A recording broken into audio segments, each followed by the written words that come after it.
friends, I'm Megan. And I'm Jessie. Megan, will you take a look at this? It looks like a pile of blocks.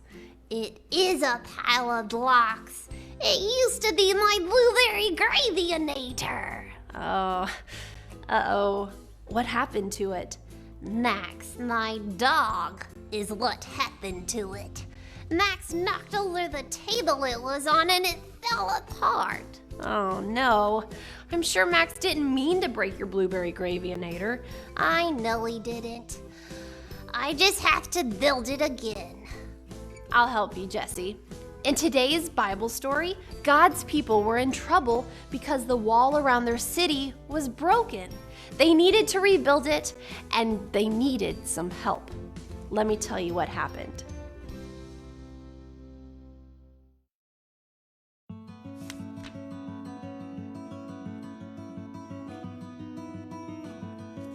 Long ago, a man named Nehemiah lived in Persia. Persia was the place where many of God's people stayed after they were freed from Babylon. Some of God's people went home to their country called Judah. Nehemiah was one of God's people. Nehemiah had an important job in Persia. He served the king. One day, some men came from Judah.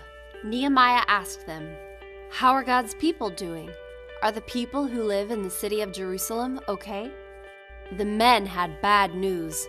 "The people are in trouble," they said. "The walls around the city are broken down, and the gates have been burned down." This was very bad news. Without a wall, the people could not protect themselves from their enemies. Nehemiah was sad. He sat down and cried. He prayed to God for several days. When Nehemiah prayed, he said, "God, please hear my prayer. Your people have sinned. We have disobeyed you." Then Nehemiah asked God to remember his promise. Many years before, God told Moses, "If you turn away from me, I will scatter you." And that is what happened. God's people had turned away from God, and he scattered them far away from their homes. But God had also said, "If you come back to me and do what I say, I will bring you back home." Nehemiah wanted God to keep that promise. The king saw that Nehemiah was sad. "What's wrong, Nehemiah?" the king asked. "Why are you sad?" Nehemiah was afraid. The king was an important man. Everyone who was with the king was supposed to be happy. Nehemiah told the king, "The city where my family is from is in trouble. The walls around the city are broken, and the gates have been burned down."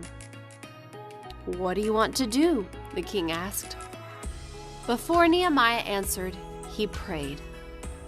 Then he said to the king, "Please send me to Jerusalem so I can rebuild the city." The king agreed, and he gave Nehemiah everything he needed. When he was in Jerusalem, Nehemiah went out to look at the walls in the middle of the night. When he was done, Nehemiah told the people there, "We are in trouble. The city is broken, and the gates have been burned. Let's rebuild Jerusalem's wall." Nehemiah told the people how God had helped him. He told them everything that the king of Persia had said and done to help him. The people said, "Let's start building." And so they did. God promised to keep his people safe and give them a home. God always keeps his promises. Jesus died on the cross for our sin so we can have a home in heaven. When we trust in Jesus, we will be with God forever.